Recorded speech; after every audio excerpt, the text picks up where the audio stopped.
Oi, pessoal, tudo bem? Essa é a aula 3 do minicurso desse fim de semana, intitulado O Sentido do Sofrimento na Clínica Junguiana.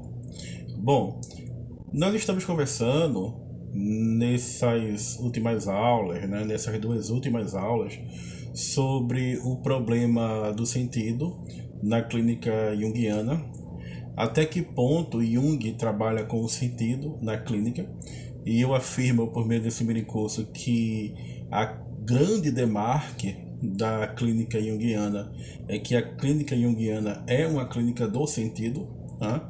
Por quê? Porque só é possível falar em sonhos, só é possível falar em sintomas, só é possível falar em direção da consciência, em atitude, tá? Em diálogo com o inconsciente, se nós pressupomos, inclusive, a existência do próprio sentido.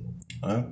Jung, por mais que utilizasse do método comparativo e por mais que se utilizasse do método da amplificação, sempre tecendo paralelos para as questões humanas, né? Basicamente, a terapia em Jung é a união de conflitos reais humanos, de problemas reais humanos, com tudo aquilo que as representações coletivas nos ofereceram enquanto resposta. Né?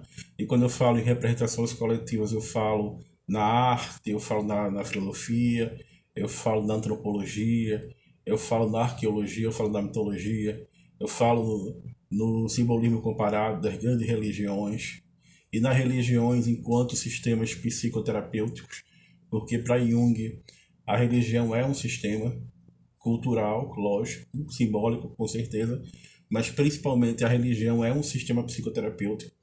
Então, nessa tensão, nessa relação dialética entre a dor humana e as representações coletivas, Jung, por meio da amplificação, por meio do método comparativo, vai buscar o sentido. Mas por mais que o método do Jung pareça, e de fato é, tão abrangente, Jung utiliza-se de certos princípios de economia conceitual. Né? Ou seja, Jung, ao mesmo tempo que ele amplifica, ele demarca. E ele demarca exatamente o que nós podemos conhecer desse gigantesco campo de fenômenos de um ponto de vista clínico, de um ponto de vista científico, de um ponto de vista terapêutico. E aí Jung simplesmente abandona todos os pressupostos, ele simplesmente abandona todas as técnicas pré-estruturadas, uma vez que o trabalho com o inconsciente, a princípio, não pode ser estruturado, porque como o próprio Jung uma vez falou, a, os estudiosos da fenomenologia, né? Porque para a fenomenologia o que importa é o fenômeno. Tudo aquilo que é transfenomenal não tem cabimento científico, não tem cabimento lógico científico. E o inconsciente seria uma realidade transfenomenal. Mas Jung, referindo-se aos fenomenologistas, falou que ao falar do inconsciente não pressupõe nada a não ser a sua própria ignorância. Ou seja, o que é o inconsciente? O inconsciente é tudo aquilo que a gente não sabe o que é. E por a gente não saber o que é, a gente trata sempre o inconsciente por hipótese, não por hipóstase metafísica, mas por hipótese científica passível de ser verificada empiricamente. É por isso que nós sempre utilizamos a expressão como se, parece que, quando estamos falando do inconsciente. Mas aí o único pressuposto, um pressuposto só, que Jung deixa para que nós possamos, por exemplo, analisar os sonhos, é que os sonhos possuem sentido e que tudo que nós vivemos é uma mera ilusão e é uma ilusão do ego, né? Ou seja, tem como representação coletiva a deusa Maia, a deusa Hindu, a deusa da ilusão, perante uma única questão, que a nossa vida tenha sentido. Tá? Álvaro, mas eu já entendi isso do ponto de vista racional, já entendi quando você fez a analogia entre a psicoterapia e o trabalho alquímico, né? Que é uma analogia que Jung faz entre psicologia e alquimia. Né? Entendi a massa confusa que vai ser transformada, né? Entendi que cada doença traz a sua própria terapêutica, ou seja, existe em cada doença uma intenção de cura. Então, existe na neurose uma intenção de cura, existe na psicose uma intenção de cura, existe na esquizofrenia uma intenção de cura, existe no borderline uma intenção de cura, existe no TAB1, transtorno afetivo bipolar, uma intenção de cura, existe na depressão uma intenção de cura, existe no transtorno de ansiedade generalizada uma intenção de cura. Mas como eu faço para descobrir essa intenção de cura? Ora, a gente faz o uso do diálogo com o inconsciente, porque o inconsciente, por meio da sua espontaneidade, da sua fantasia criativa, vai gerar para nós o símbolo que vai congregar, que vai unir, reunir esses opostos. E o símbolo nos dá a direção. Se nós caminharmos o caminho dos sonhos, nós vamos chegar lá. A gente vai chegar lá. Tá? Nós vamos descobrir o sentido do sofrimento, e o sofrimento, uma vez que nós descobrimos o sentido, deixa de ser sofrimento. E aí damos um passo adiante, que é o cuidado com a personalidade, o desenvolvimento da personalidade.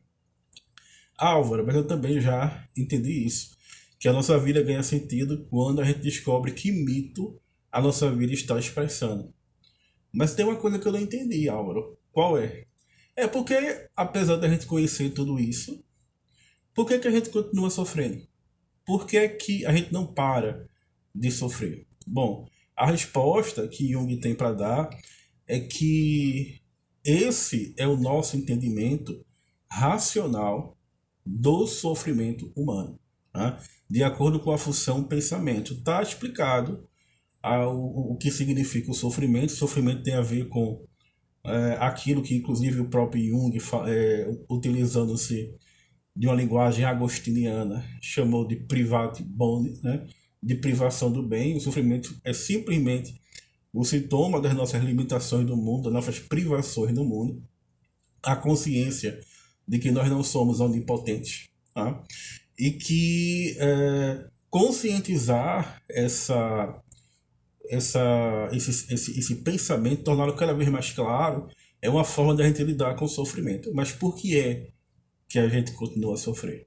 Bom, a gente continua a sofrer porque nós não queremos sofrer. Quanto mais a gente não quer sofrer, mais a gente sofre. É por isso que Jung falou que somente aquilo que nós somos pode nos curar, e tudo aquilo que a gente aceita, integra na consciência, nos transforma, e tudo aquilo que a gente luta barbaramente contra, se opõe contra, no sentido de não conseguir se integrar, ou seja, a gente não consegue conciliar a nossa vida com o sofrimento, a gente tende mais uma vez a sofrer, e a sofrer dolorosamente. Ou seja, a chave da transformação é a aceitação. É aceitar de bom coração, de bom grado, as dificuldades da vida, as dores da vida, que serão transformadas pela alquimia do sentido em novos significados. O significado nasce com dor. Para Jung, não existe manifestação da imagem arquetípica na consciência sem dor. Não existe nascimento sem dor.